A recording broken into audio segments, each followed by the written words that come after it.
Today, you'll expand your vocabulary with 50 words and phrases I use every day. You'll learn advanced vocabulary, phrasal verbs, idioms, and expressions using correct grammar and pronunciation, and you'll do that easily. Welcome back to JForrest English. Of course, I'm Jennifer. Now let's get started. I'm sure every day you say, I need help. Let me share some other ways that I say this and you can too. You can say, could you walk me through, and then whatever you're struggling with. For example, how to export this document. So notice here, the expression is to walk someone. Could you walk me through something? How to export this document. Now, to walk someone through something means to explain in detail, to show step by step. Could you walk me through it? You could also say, any chance you know how to export this document. So here, notice I'm saying any chance. That is in spoken English. The full grammatical structure is there any chance? But in spoken English, we generally drop the is there and just say any chance. Any chance you know how to do something. Or you can say, would you mind? Notice you need the gerund. Would you mind showing me how to export this document? Let's try this right now. Would you mind commenting, let's go, let's go, let's go in the comments, because it would really help me. And this is another way of saying, I need help. Would you mind? Would you mind commenting? Let's go in the comments. I love this one. Do you have a sec? A sec is short for second, so a short period of time. Do you have a sec to help me out? So notice I'm using to help me out. And then if you want to specify the something, you can say with this document. So let's try this one too. Do you have a sec to help me out by liking this video? It will only take a second, so like this video. And don't worry about taking notes because I summarize everything in a free lesson PDF. You can find the link in the description. I'm sure every day you say, I don't understand. You can say, I don't get. I don't get, and then how to export this document if you want to use that. Get means understand in this context. This is a great one. I'm having trouble. This is in the present continuous because it's taking place now. This is a gerund expression. I'm having trouble exporting the document. You can also use the preposition with. I'm having trouble with, and then something, a noun. I'm having trouble with the document. I'm still having trouble with English. How about this one? I'm not entirely clear on how to export this document. So notice, entirely intensifies it. I'm not entirely clear on how to export this document. Or you can simply say, I'm struggling. Again, in the present continuous, it's happening now. I'm struggling, infinitive. I'm struggling to understand this, whatever that is. Every day, you probably say, I need more time. You can also say, I'm not going to make the deadline. Native speakers love using make as a replacement to achieve or obtain. In this case, achieve the deadline. I'm not going to make the deadline. You could say, we need to push back, which means postpone the deadline. So you can use the phrasal verb push back, or you can use the verb postpone. You can say, I'm running behind. Now you run behind on something. I'm running behind on the project. Again, the present continuous is taking place now. How about this one? We need to buy some time with the client. Do you know what this means? Buy some time. This is like saying we need to stall or delay the client so we can create more time. That's buying more time. You create the time. I just needed to buy some time. I'm sure every day you say, I'm really busy. You can say that. You can also say, I'm swamped. Notice that pronunciation, that ED is a soft T. I'm swamped.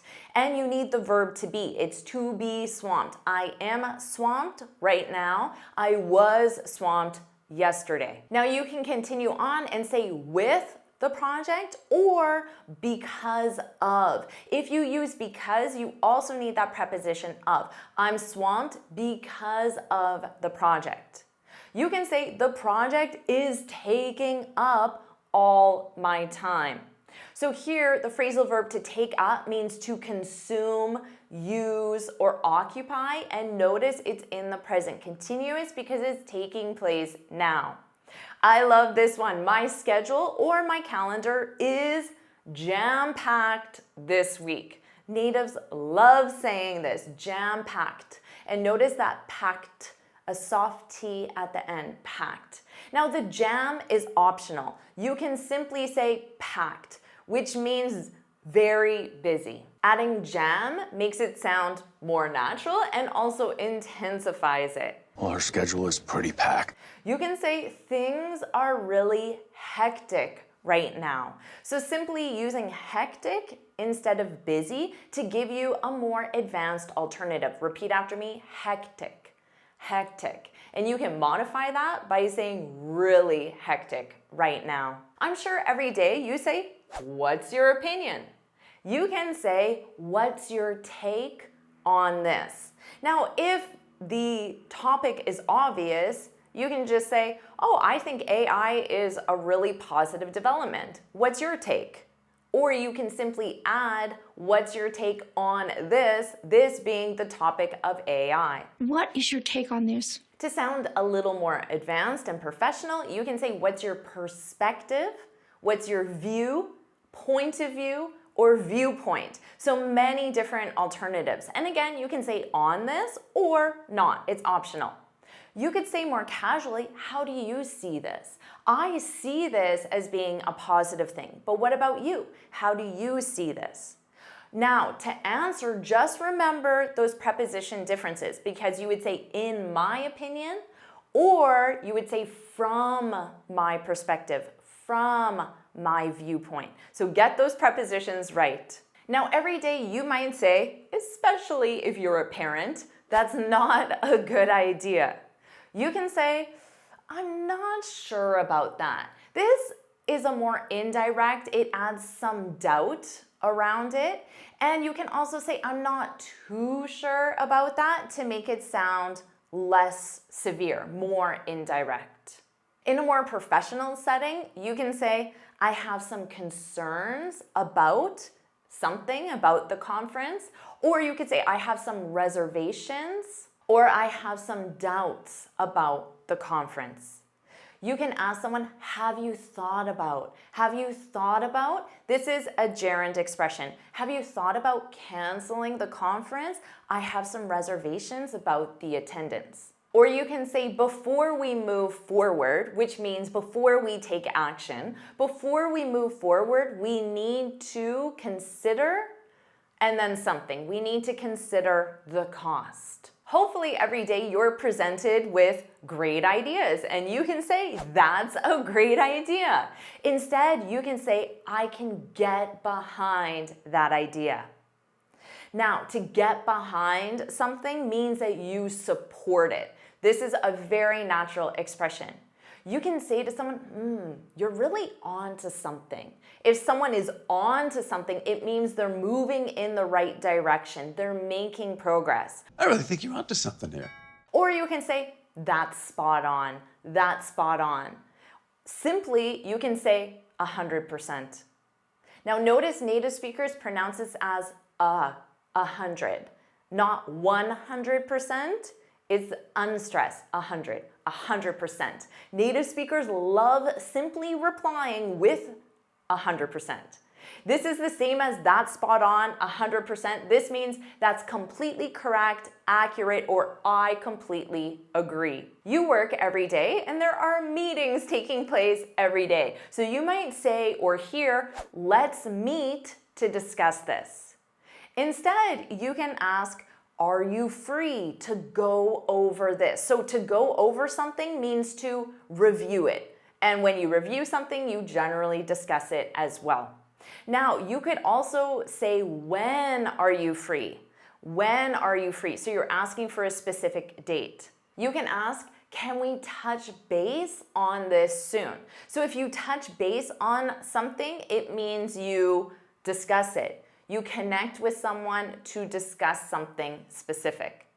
You can be very specific and say, does Monday at 11 a.m. work for you?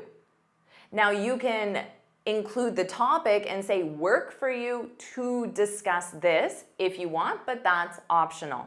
Or you can simply say, let's set aside some time. If you set aside time, it means you allocate it, you reserve it. Let's set aside some time to iron out the details. To iron out is a great phrasal verb. It means to finalize or to resolve if things are in a state of uncertainty or conflict even. Yeah, just ironing out the last details. Now I'm sure you say, let's start every day. Let's start the project. Let's start making dinner, whatever it is. Instead, you can say, let's get the ball rolling.